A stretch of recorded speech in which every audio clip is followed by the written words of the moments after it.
बोले श्री शंखेश्वर पार्श्वनाथ भगवान की जय। बोले श्री धर्मनाथ भगवान की जय। बोले श्री विमलनाथ भगवान की जय। बोले श्री महावीर स्वामी भगवान की जय। बोले श्री अनंत लब्धि निधान श्री गौतम स्वामी महाराज की जय। कल से जो हमने जीव विचार ग्रंथ के अंतर्गत मनुष्य के जीवों के भेदों के बारे में विवेचना प्रारंभ की थी। मनुष्य के 303 भेद किस प्रकार से रहे हुए हैं। मनुष्य का जन्म 3 प्रकार से होता है, कर्म भूमि, अकर्म भूमि और अंतर्द्वीप। उसमें भी कर्म भूमि का जो मनुष्य का भव है वो भव साधना के लिए है, जहां पर 84 के चक्कर से 4 गति के परिभ्रमण से छुटकारा पाकर जीव मोक्ष की ओर प्रस्थान कर सकता है। यानी अकर्म भूमि और कर्म भूमि के अंतर्द्वीप के वहां पर तो धर्म नाम की चीज ही नहीं होती है, लेकिन मात्र 15 कर्म भूमियां इस प्रकार की रही हुई है जहां पर धर्म होता है। 15 कर्म भूमि के अंदर 5 भरत क्षेत्र है और 5 भरत क्षेत्र में भी सबसे सौभाग्यवंत जम्बू द्वीप का भरत क्षेत्र रहा हुआ है, क्योंकि इस भरत क्षेत्र में शाश्वत ऐसा सिद्ध गिरिराज आया हुआ है। वो इस भरत क्षेत्र को छोड़कर और कहीं पर भी नहीं है। यानी देखने जाए तो के पूरे 14 राजलोक का कोई महत्वपूर्ण स्पॉट यदि कोई है तो शत्रुंजय गिरिराज है। जिस गिरिराज की धन्य धीरा पर आज दिन तक अनंत अनंत आत्माएं सिद्धि गति को प्राप्त हुई है। स्तवन की पंक्ति के अंदर भी बहुत सुंदर बात बताई, कोई अनेरु जग नहीं है तीर्थ तोले, एम श्री मुख हरि आगले श्री सिमंदर बोले। ये पूरी सृष्टि के ऊपर 14 राजलोक में कोई ऐसा तीर्थ नहीं है जो ये शत्रुंजय गिरिराज के समान हो। और साक्षात विहरमान तीर्थंकर भगवंत जिनके गुणगान कर रहे हो तो भूमि कितनी पवित्र रहेगी। इसलिए कई लोग कहते हैं कि भाई यहां से हमको तो सिमंदर स्वामी के पास में जाना है, लेकिन वहां पर बैठे बैठे सिमंदर स्वामी दादा क्या कह रहे हैं कि भरत क्षेत्र के मानव वो वास्तव में धन्य है कि जिनको ऐसा पावरफुल शत्रुंजय गिरिराज मिला है। पूरे 14 राजलोक के अंदर एक भी भूमि ऐसी नहीं है जो इस शत्रुंजय गिरिराज के समान हो। कांकरे कांकरे सिद्धिया अनंता, एक एक कंकर के अंदर अनंत आत्मा शंकर बनी है। और ये भरत क्षेत्र की, जम्बूद्वीप के भरत क्षेत्र की बहुत गजब की विशेषता और हमारा परम सौभाग्य है। ऐसे तरण तारणहार गिरिराज हमें प्राप्त हुआ है। 15 कर्म भूमि के अंदर 5 भरत क्षेत्र है, 5 महाविद्य क्षेत्र है और 5 ऐरावत क्षेत्र है। 5 महाविद्य क्षेत्र जो है वो जम्बूद्वीप के एकदम मध्य के अंदर रहा हुआ है।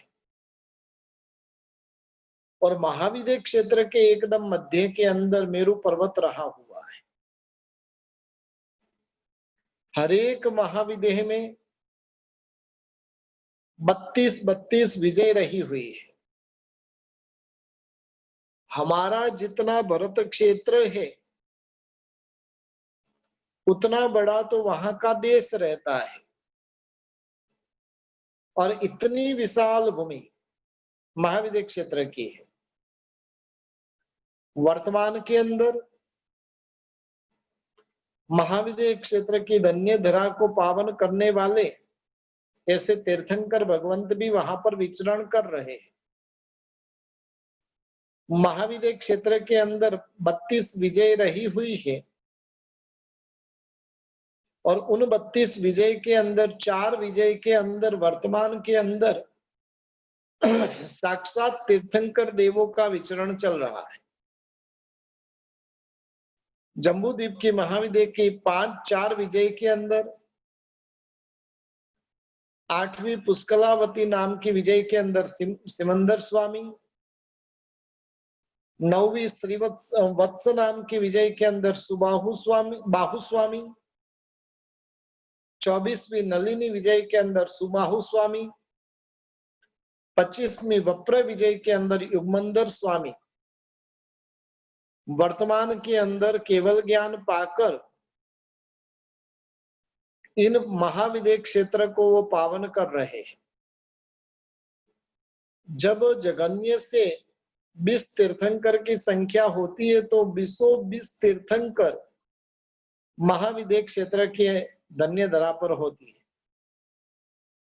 उत्कृष्ट से उक्कोशय 70 उत्कृष्ट से 170 तीर्थंकर भगवंत होते हैं, और वो 170 तीर्थंकर भगवंत 5 महाविदेह की, एक महाविदेह की 32 विजय, 5 महाविदेह की करेंगे तो 160 विजय, 5 भरत और 5 ऐरावत, इस प्रकार से 170 तीर्थंकर परमात्मा कर्मभूमि के अंदर उत्कृष्ट से होते हैं। और ऐसा पुण्य की पराकाष्ठा वाला समय यदि कोई था, जिस समय के अंदर भरत क्षेत्र के अंदर अजितनाथ परमात्मा हुए थे, और उस समय के अंदर हरेक विजय के अंदर एक एक तीर्थंकर परमात्मा थे। महाविदेह 5 महाविदेह में होकर 160 तीर्थंकर परमात्मा,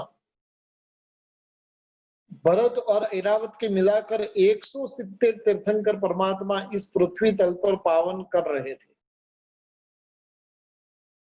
स्मरण में लाइए कि वो समय कितना धन्य रहेगा। प्रत्येक विजय के अंदर तीर्थंकर, जैसे वर्तमान में हम देखते हैं हर एक गली के नुक्कड़ पर एक होटल, हर एक एरिया के अंदर 2-4 थिएटर। ये हमारे लिए गौरव नहीं है, लेकिन ये हमारे लिए कलंक है।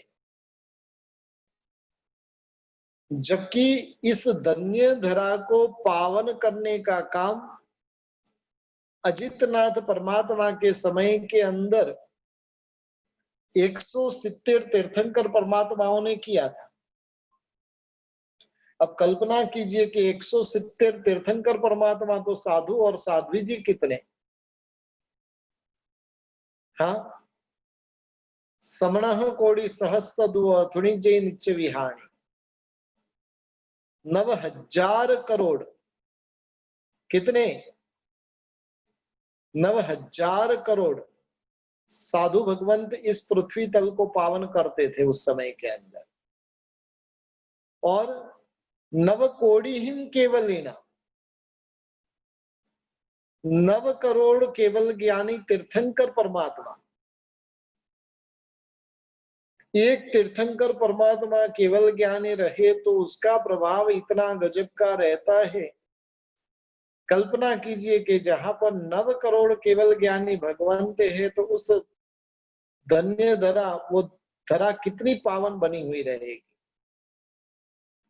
कहने का मतलब है उत्कृष्ट से एक समय के अंदर 170 तीर्थंकर परमात्मा इस पृथ्वी तल को पावन करते हैं। पुनः एक बार बता देता हूं कि एक महाविद्य में 32 विजय होती है, 5 महाविद्य की 160 विजय, भरत क्षेत्र की 5 विजय, ऐरावत की 5, कुल मिलाकर 170। यानी कहने का मतलब है साक्षात तीर्थंकर भगवंत एक ही साथ में कितने थे, तो कि 170 तीर्थंकर परमात्मा थे। हो सकता है हमारी आत्मा भी उस समय में यहां पर रही हुई हो। 170 में से कोई भी भूमि के अंदर अपनी आत्मा रही हुई हो सकती है,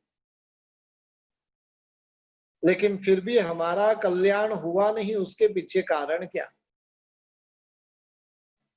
तीर्थंकर को पाकर भी राग द्वेष छोड़ नहीं पाए। परमात्मा महावीर देव काल सौरी कसाई को भी मिले थे और पुण्या श्रावक को भी मिले थे, श्रेणिक महाराजा को भी मिले थे, तो कौणिक को भी मिले थे, लेकिन एक ने परमात्मा को पाकर आत्म कल्याण कर दिया, दूसरे ने परमात्मा को पाकर अपना संसार का परिभ्रमण बढ़ा दिया। कहने का मतलब है तीर्थंकर परमात्मा को पाने के बाद भी हरेक आत्मा आत्म कल्याण ही करती है, वैसा कोई जरूरी नहीं। तो इस प्रकार से ऐसे समय के अंदर शायद हम रहे हुए भी रहेंगे, लेकिन फिर भी हमारा संसार का परिभ्रमण यथावत चल रहा है। अब जो मनुष्य के 303 भेद होते कैसे होते हैं? बहुत सिंपल से गणित है। 15 कर्म भूमि है, 30 अकर्म भूमि है, कितने हुए? 45, और 56 अंतर्द्वीप है। 15, 30 और 56 कुल मिलाकर 101 भेद हुए। 101 भेद में गर्भज पर्याप्ता के 101 भेद, गर्भज अपर्याप्ता के 101 भेद और समूर्छिम अपर्याप्ता के 101 भेद, यानी कुल मिलाकर गर्भज के 202 भेद और समूर्छिम का 101 भेद, कितने भेद हो गए टोटल? 303 भेद हो गए। और इस प्रकार से 303 भेद मनुष्य के जो रहे हुए हैं, पुनः एक बार बता देता हूं। 15 कर्म भूमि, 30 अकर्म भूमि, 56 अंतर्द्वीप, कुल मिलाकर संख्या हुई 101। 101 के अंदर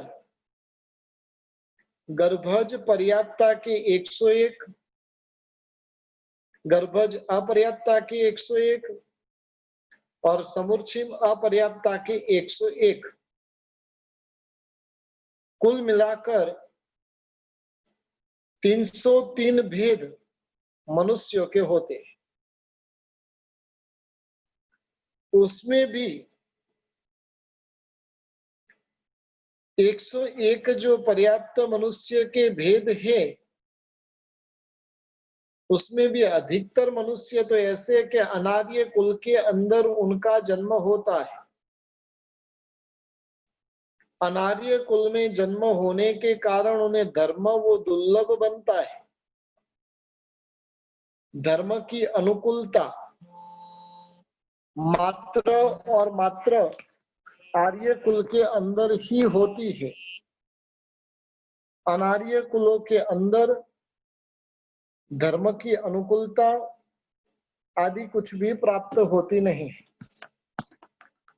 इसलिए धर्म के योग्य क्षेत्र यदि कोई रहा हुआ है तो वो क्षेत्र है आर्य भूमि।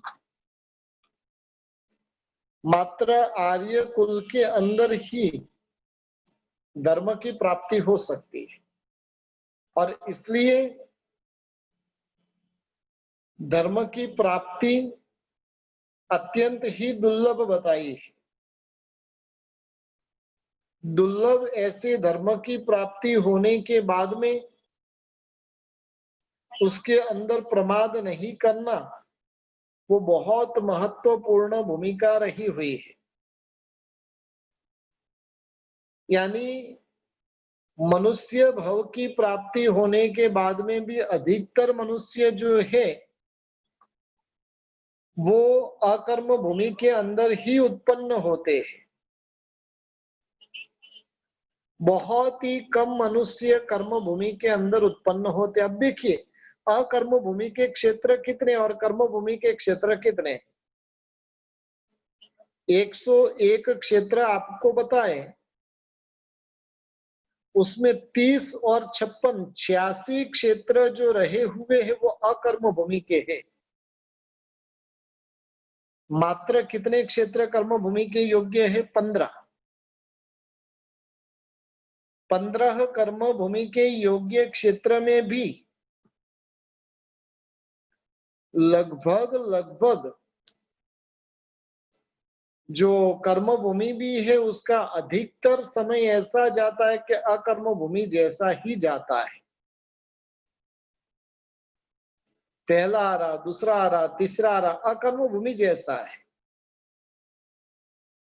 सिर्फ तीसरे आरे का अंतिम भाग, चौथा आ रहा और पांचवा आ रहा, यहाँ पर कर्म भूमि जैसा कुछ लगता है। तो इस प्रकार से मानव का भव मिलने के बाद में भी धर्म के योग्य भव की प्राप्ति तो अत्यंत ही दुर्लभ है। अब मानव का भव मिल गया, कर्म भूमि के अंदर भी जन्म मिल गया, लेकिन कर्म भूमि में भी जन्म होने के बाद में आर्य कुल के अंदर जन्म होना अत्यंत ही मुश्किल है। आर्य कुल यानी क्या? आत्मा के लिए जीवन जीने वाले वो आर्य होते हैं। आत्मा के रक्षण के लिए संस्कृति और व्यवहार की जहां पर प्रधानता होती है वो आर्य होते हैं। अब देखिए, अनार्य देशों के अंदर आत्मा की बातें भी बड़ी मुश्किल से सुनने को मिलती है। आत्मा के रक्षण के लिए वहां पर कोई संस्कृति है ही नहीं। जो भी देखे सब प्रकार की वहां पर विकृति ही छाई हुई है और व्यवहार भी कोई होता नहीं है। 2 साल इनके साथ में रहें, 2 साल इनके साथ में रहें, 2 साल इनके साथ में रहें, बस ऐसे ही चलता रहा, जिंदगी खत्म। कई बच्चे तो ऐसे होते कि उनके माँ बाप कौन है वही उनको पता नहीं होते। बेटा किसका रहे, 2 साल उनके साथ में रहे थे, बच्चा हुआ, उस बच्चे को लेकर और किसी के साथ में रहने चले गए। हाँ, होते ऐसे। जबकि आर्य संस्कृति के अंदर तो आत्मा की प्रधानता, संस्कृति की प्रधानता, व्यवहार की प्रधानता जहां पर होती है उसको आर्य कहा जाता है।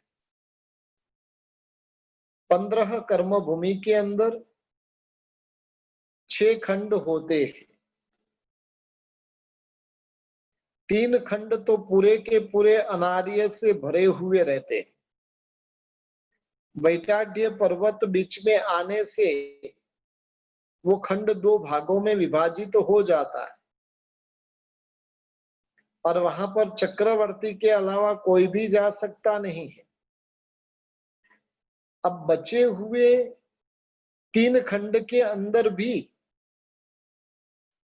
मात्र और मात्र 25.5 देश ही आर्य होते हैं। कितने देश आर्य? 25.5। बाकी के जितने भी देश है वो सब अनार्य होते हैं। उनका जीवन मर्यादाओं से रहित, धर्म भावनाओं से रहित, संस्कारों से रहित होने के कारण उसे अनार्य बताया गया है। यानी आर्य क्षेत्र जो है वो बहुत ही कम है, अनार्य क्षेत्र बहुत ही ज्यादा है। आर्य जो होते वो 2 प्रकार के क्षेत्र होते हैं, एक रिद्धि प्राप्त और एक अरिद्धि प्राप्त। 2 प्रकार के आर्य क्षेत्र होते हैं, रिद्धि प्राप्त और दूसरे नंबर में है अरिद्धि प्राप्त। रिद्धि प्राप्त जो आर्य है उसके 6 भेद रहे हुए हैं, 6 प्रकार से होते हैं वो। तीर्थंकर, चक्रवर्ती, वासुदेव, बलदेव, विद्याधर और चारण मुनि, ये सब जहां पर होते हैं वो रिद्धि प्राप्त आर्य क्षेत्र कहा जाता है। यानी अपनी भाषा में हम कह सकते कि त्रिषष्टि सला का पुरुष जिस भूमि के अंदर होते हैं वो रिद्धि प्राप्त आर्य क्षेत्र कहे जाते। अब पहले इन 6 को समझ लेते, तीर्थंकर आदि क्या होते। तीर्थंकर जो 15 कर्म भूमि के अंदर भी आर्य क्षेत्र में ही उत्पन्न होते, जो पूर्व के भव के अंदर निर्मल सम्यक दर्शन की हाजिरी में सभी जीव करु शासन रसी के सर्वोत्तम भावना के द्वारा जो तीर्थंकर नाम कर्म की निकाचना करते हैं, तीर्थंकर बनकर विश्व के जीवों के लिए तरण तारण हर ऐसे तीर्थ की स्थापना करते हैं। और ऐसे तीर्थ की स्थापना के माध्यम से तीर्थ का सहारा लेकर अनेक आत्माएं अपनी आत्मा का कल्याण करते हैं। ऐसे तीर्थंकर परमात्मा। उसके बाद में 15 कर्म भूमि के अंदर चक्रवर्ती भी उत्पन्न होते हैं। जो चक्रवर्ती 6 खंड को जीतते हैं, चक्र रत्न की प्राप्ति करते हैं। कुल मिलाकर चक्रवर्ती के 14 रत्न होते हैं और ऐसे रत्नों के धारक जो होते हैं, चक्र होने के कारण उन्हें चक्रवर्ती कहते हैं। एक अवसर्पिणी काल के एक आरे में एक अवसर्पिणी काल में 12 चक्रवर्ती होते हैं। यदि दीक्षा ग्रहण करते हैं तो देवलोक या तो मोक्ष में जाते हैं और दीक्षा नहीं ग्रहण करते तो मरकर नरक में जाते। और ये चक्रवर्ती जो होते हैं वो भव्य ही होते हैं। अभव्य जीव कभी भी चक्रवर्ती बन सकता नहीं। उसके बाद में वासुदेव होते हैं। जैसे पूरी पृथ्वी के विजेता जो चक्रवर्ती होते हैं उसी प्रकार से आधी पृथ्वी के विजेता वासुदेव होते हैं। चक्रवर्ती 6 खंड के ऊपर विजय प्राप्त करते हैं तो वासुदेव जो होते वो 3 खंड के स्वामी बनते। 7 रत्न होते उनके पास में, और वासुदेव जो भी बनते वो मरकर कंपलसरी नरक में ही जाते हैं। कृष्ण वो वासुदेव थे, लक्ष्मण वो वासुदेव थे, और जिसके कारण ये मरकर कहां पर गए, नरक के अंदर उनको जाना पड़ा। जितने भी वासुदेव होते वो मरकर नरक में ही जाते हैं। वासुदेव के बाद में बलदेव, जो वासुदेव होते उन वासुदेव के बड़े भाई जो होते उनको बलदेव कहते हैं। यानी राम जैसे बलदेव थे तो लक्ष्मण वासुदेव थे, और प्रति वासुदेव के स्वरूप में रावण थे। जितने भी बलदेव होते वो मोक्षगामी होते हैं,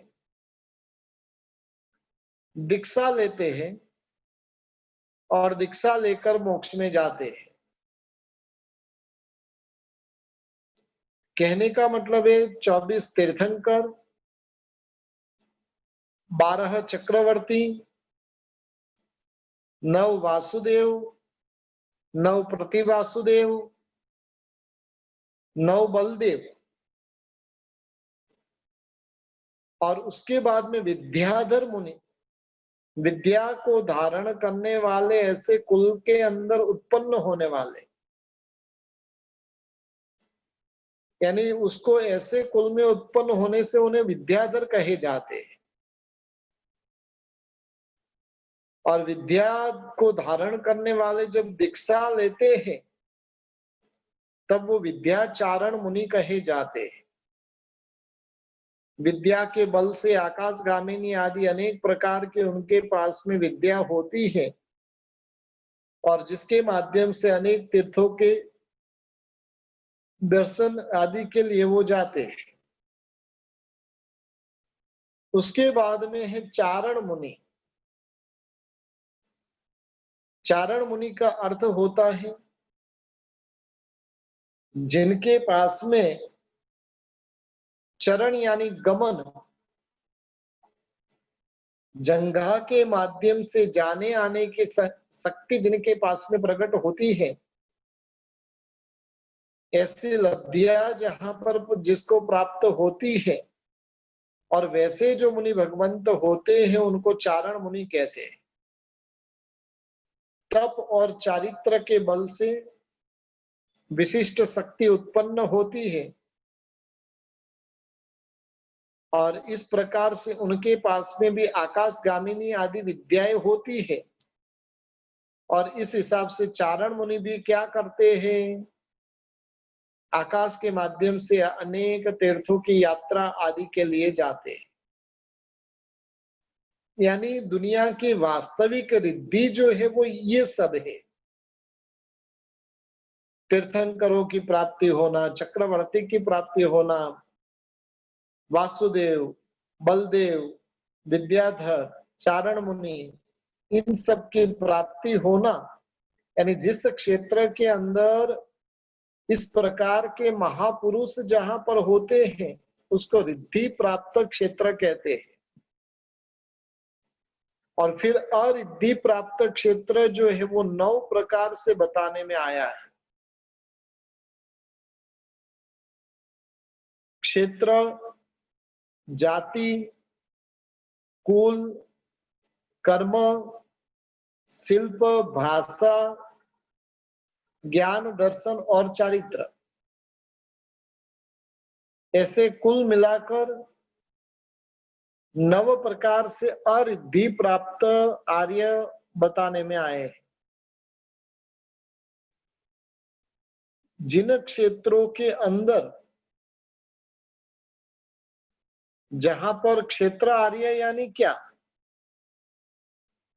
जहां पर तीर्थंकरों का जन्म वगैरह नहीं होता है, लेकिन तीर्थंकर देवों का विचरण होता है। परमात्मा ने प्ररूपित किया हुआ ऐसा तारक धर्म की प्रवृत्तियां जहां पर होती है, ऐसे क्षेत्र को क्षेत्र आर्य कहते हैं। यानी 25.5 जो देश रहे हुए हैं वो क्षेत्र आर्य के स्वरूप में रहे हुए हैं। उसके बाद में जाति आर्य, जो जाति से उत्तम होते हैं। हालांकि शास्त्रों में जो जातियां बताई वैसी जातियां तो वर्तमान में देखने को मिलती नहीं है, लेकिन उत्तम जाति के अंदर जिसका जन्म हुआ है और वैसा जीव जो है उसको जाति आर्य कहते हैं। उसके बाद में कुल आर्य होते हैं, जिनका उत्तम ऐसा कुल होता है। उग्र कुल है, भोग कुल है, राजन्य कुल है, इक्ष्वाकु कुल है, कौरव कुल है और ज्ञात कुल है। ये 6 कुल जो है वो आर्य कुल बताए गए हैं। फिर चौथे नंबर के अंदर कर्म आर्य होते हैं, यानी जगत में किसी भी प्रकार का लोक निंदनीय कर्म करते नहीं है। और वैसे जो आर्य होते हैं उनको कर्म आर्य कहते हैं। जो हिंसक, जो निंदनीय, ऐसे जो बिजनेस नहीं करते हैं उनको कर्म आर्य कहा गया है। तो उसके बाद में शिल्प आर्य, अनेक प्रकार के जो शिल्प होते हैं और ऐसे शिल्पों के जानकार ऐसे कुलों के अंदर जिनका जन्म होता है वो भी आर्य कहे जाते हैं। फिर भाषा आर्य बताए गए 6ठे नंबर के अंदर, यानी जिनकी अर्धमागधी आदि भाषा होती है। ब्राह्मी आदि 18 प्रकार की जो लिपि होती है और इस प्रकार से भाषा, उत्तम लिपि जिसे प्राप्त होती है वो जीव भाषा आर्य कहे जाते हैं। उसके बाद में है ज्ञान आर्य, जिनके पास में मति ज्ञान आदि विशिष्ट कोटि के सम्यक ज्ञान जिनके पास में होते हैं। और वैसे आर्य ज्ञान आर्य कहे जाते हैं। दर्शन आर्य का अर्थ होता है जो क्षयिक सम्यक्त्व आदि को धारण करने वाले। और चारित्र आर्य उत्तम प्रकार के चारित्र को धारण करने वाले। इस प्रकार से रिद्धि प्राप्त और अरिद्धि प्राप्त, ऐसे 2 प्रकार के आर्य क्षेत्र बताए। आर्य भूमि से अनार्य भूमि कई गुना अधिक रही हुई है। 86 अकर्म भूमि रही हुई है, जो धर्म के लिए सुलभ नहीं है, जहां पर धर्म, और ऐसी अकर्म भूमियां अधिक मात्रा में है। कर्म भूमि या तो आर्य भूमि बहुत ही मर्यादित मात्रा में रही हुई है। कर्म भूमि यानी जहां पर असी, मसी और कृषि का व्यापार होता है। कल बताया था ना, असी यानी क्या? शस्त्र व्यवहार। मसी यानी लेखन व्यवहार। कृषि यानी खेती बाड़ी। और जिसके माध्यम से जीवन का गुजरान चलता है असी मसी और कृषि के माध्यम से जिनका जीवन का गुजरान चलता है, जहां पर तीर्थंकर, चक्रवर्ती, वासुदेव, बलदेव आदि त्रिसष्टि सलाका पुरुषों का जन्म होता है, जहां पर मोक्ष मार्ग की आराधना के द्वारा मोक्ष और सदगति की प्राप्ति होती है, और ऐसे क्षेत्र जहां पर रहे हुए हैं, उन क्षेत्र का नाम कर्म भूमि है। यदि सुकृत किए तो शाश्वत ऐसे मोक्ष का धाम भी मिलता है, दुष्कृत किए तो नरक आदि दुर्गति भी प्राप्त होती है। कर्म भूमियां 15 रही हुई है, 5 भरत, 5 ऐरावत, 5 महाविद्य। जम्बू द्वीप के अंदर एक भरत है, एक ऐरावत है और एक महाविद्य है। फिर लवण समुद्र रहा हुआ है जम्बू द्वीप के चारों ओर। उसके बाद में धातकी खंड के अंदर 2 भरत, 2 ऐरावत, 2 महाविद्य है। फिर पुनः एक समुद्र रहा हुआ है, कालोदधी समुद्र। उसके बाद में पुष्करावर्त द्वीप रहा हुआ है, जहां पर भी 2 भरत, 2 ऐरावत और 2 महाविद्य होते। इस प्रकार से 15 कर्म भूमियां होती है। 5 महाविद्य क्षेत्र में सदा के लिए तीर्थंकर भगवंत वहां पर विचरण करते ही रहते। एक क्षण भी उनका ऐसा नहीं जाता है कि जिस समय में वहां पर साक्षात तीर्थंकर भगवंत ना हो। चक्रवर्ती, तीर्थंकर, वासुदेव आदि की गिनती सिर्फ भरत और ऐरावत क्षेत्र में ही है। महाविद्य क्षेत्र आदि में इसकी कोई गिनती नहीं है, क्योंकि वहां पर तो चलता ही रहता है। एक हुए, दूसरे, दूसरे हुए, तीसरे, लेकिन एक क्षेत्र में मैक्सिमम एक चक्रवर्ती से अधिक नहीं होते। एक वासुदेव, एक प्रतिवासुदेव, एक बलदेव, उससे अधिक हो सकते नहीं। एक क्षेत्र में एक क्षेत्र में एक तीर्थंकर मैक्सिमम, एक चक्रवर्ती, एक वासुदेव, एक प्रतिवासुदेव, एक बलदेव, उससे अधिक होते नहीं है। और इस प्रकार से ये 15 कर्म भूमियां रही हुई है, जिसके अंदर 25.5 जो आर्य देश बताए हैं, शास्त्रों में जो नाम बताए हैं, उस नाम के तो लगभग लगभग बहुत कम देश हमें अभी देखने को मिलते हैं। नाम परिवर्तन हो गया, सब कुछ परिवर्तित हो गया। मगध देश है, अंग, बंग, कलिंग आदि सब जो नाम बताने में आए हैं शास्त्रों में, और ऐसे 25.5 आर्य देश बताने में आए हैं।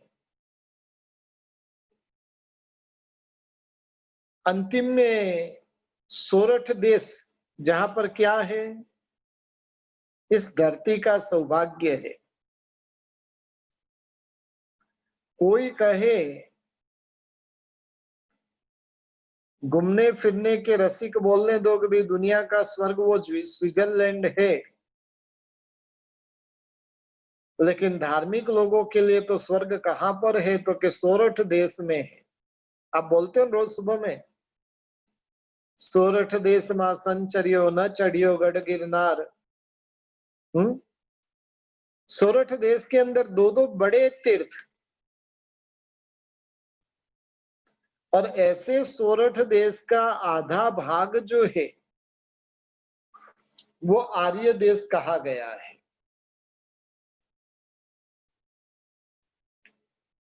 तो इस प्रकार से कर्म भूमि की बातें हमने की। दूसरे नंबर के अंदर अकर्म भूमि है, कर्म भूमि से तद्दन विपरीत, जहां पर असी मसी कृषि का कोई व्यवहार नहीं होता है, युगलिक का ही जन्म होता है। जीवन जीने के लिए किसी भी प्रकार का कर्म नहीं करना पड़ता है।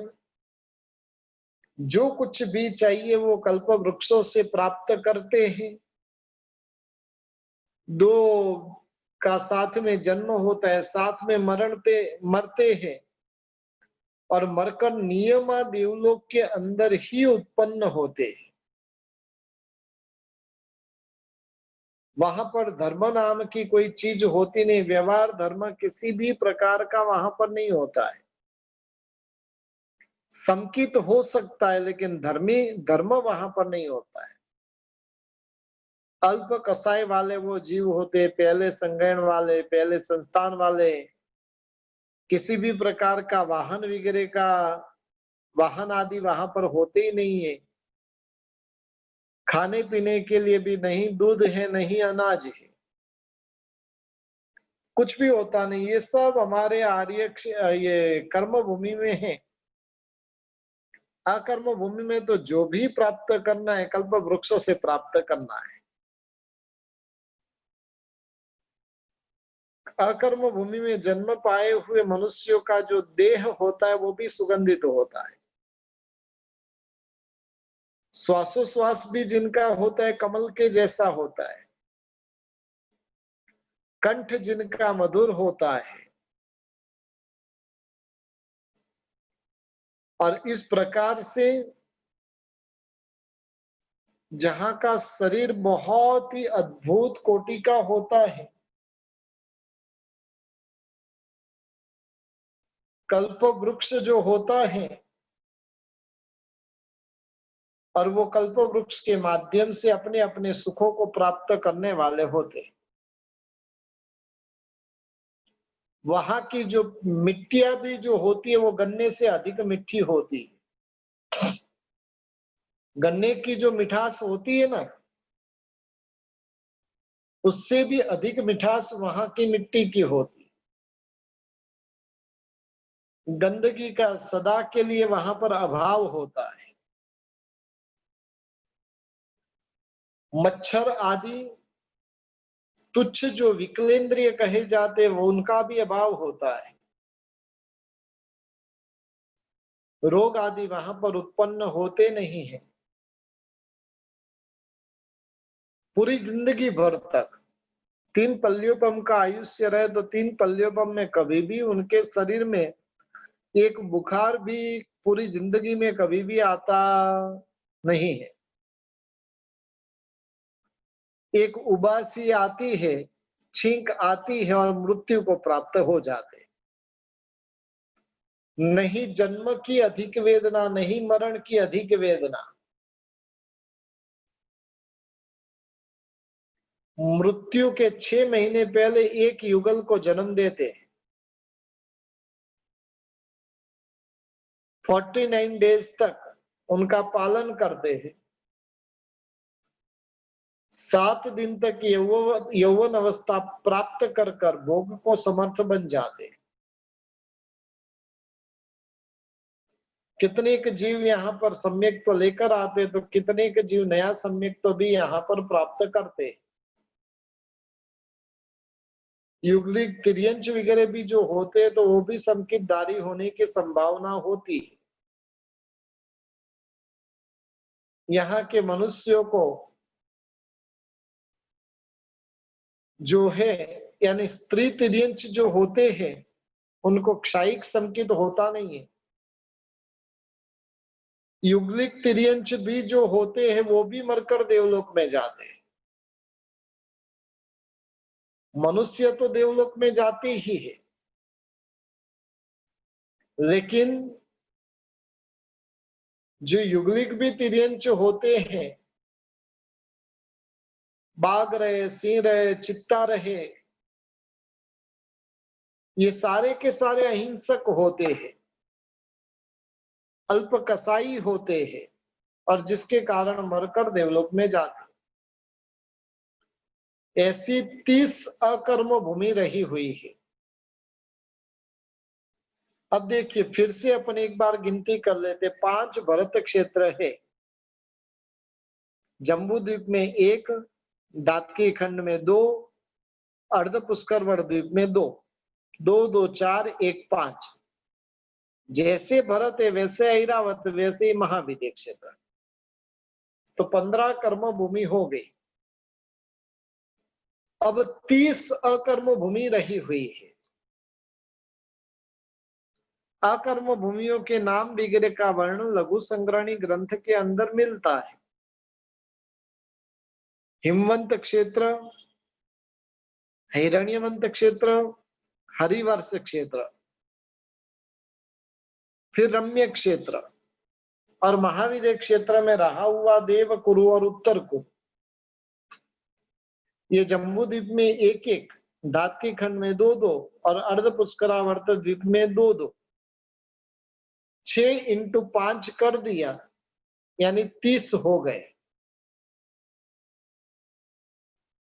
और इस प्रकार से अकर्म भूमियां आदि रही हुई है। जम्बू द्वीप में भी देखने जाए तो 6 युगलिक क्षेत्र है, जहां पर युगलिकों का ही जन्म होता है। ये जो अकर्म भूमि है ना, वो अकर्म भूमि युगलिक क्षेत्र है। और इस प्रकार से अकर्म भूमि के अंदर उत्पन्न होने वाले जो मनुष्य वगैरह होते हैं, वो कल्प वृक्ष से अपने सुख की प्राप्ति करते हैं। आयुष्य पूर्ण होने पर देवलोक में ही उत्पन्न होते हैं। तो इस प्रकार से कर्म भूमि और अकर्म भूमि की बातें आज हमने जानी। कल हम 56